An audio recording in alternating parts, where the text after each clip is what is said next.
Hello everyone, welcome to Cynthia Montana channel. Now I'm gonna talk about Uniswap, or we call it Uni. So before I started, don't forget to like, comment, and subscribe. I'm not a financial advisor, I'm just gonna give you some prediction using a technical analysis. Okay, we will start it now. Enjoy everyone! I'm gonna use a pair of Uni per USDT. Uniswap or Uni turned down from the downtrend line on the July 26, indicating that the bears are aggressively defending this resistance.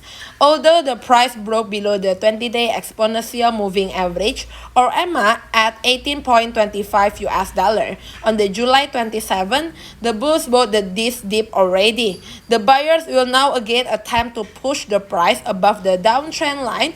If they succeed, it will invalidate the developing bearish descending triangle pattern. The failure of a bearish setup is a bullish sign in aggressive bears are forced to cover their short position already. That could open the door for a possible rally to the $24 and then go to the critical overhead resistance at the $30. Contrary to this assumption, if the price turns down and plumb below the 17.24 US dollar, the Uni per USDT pair could start its downward journey towards at the $13. So this is all about it. Don't forget to like, comment, and subscribe. Thank you everyone. Have a nice day. Bye bye.